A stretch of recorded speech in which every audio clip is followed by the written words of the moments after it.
ఆంధ్రప్రదేశ్ రాజకీయాల్లో కొత్త మలుపులు తిరుగుతున్నాయి. వైఎస్ఆర్ కాంగ్రెస్ పార్టీని బలహీనపరచాలని కూటమి భావిస్తుండగా, మరోవైపు జగన్మోహన్ రెడ్డి ప్రభుత్వం ఇబ్బందుల్లో పడాలని ప్రయత్నాలు సాగిస్తున్నారు. ఇదే సమయంలో శాసనసభ సమావేశాలకు వైసీపీ ఎమ్మెల్యేల గైర్హాజరు పెద్ద చర్చగా మారింది.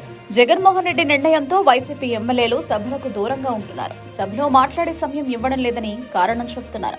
కానీ రిజిస్టర్లో సంతకం పెట్టి సభకు హాజరు కానట్టుగా వ్యవహరిస్తున్నారని ఆరోపణలు రావడం, ఎథిక్స్ కమిటీ దృష్టిని ఆకర్షించడం వైసీపీకి పెద్ద తలనొప్పిగా మారింది. అంతేకాక హాజరు కాని ఎమ్మెల్యేలపై అనర్హత వేటు పడే అవకాశం ఉందని కూటమి వర్గాల మాట.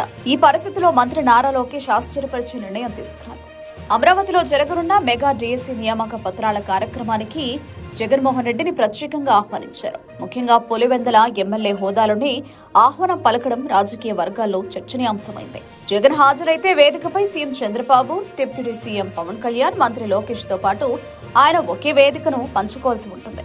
ఇదే జరిగితే ఆంధ్రప్రదేశ్ రాజకీయ చరిత్రలో అరుదైన సంఘటనగా మిగిలిపోతుంది. ఉమ్మడి ఏపీలో విభిన్న పార్టీల నేతలు ఒకే వేదికపై కలిసే దృశ్యాలు సాధారణం. రాజశేఖర్ రెడ్డి, చంద్రబాబు ఒకరిపై ఒకరు అసెంబ్లీలో తీవ్రమైన విమర్శలు చేసినా ప్రభుత్వ లేదా సామాజిక కార్యక్రమాల్లో ఎంతో స్నేహపూర్వకంగా కలిసిపోయేవారు. కానీ రాష్ట్ర విభజన తర్వాత ఆ వాతావరణం పూర్తిగా కనుమరుగైంది.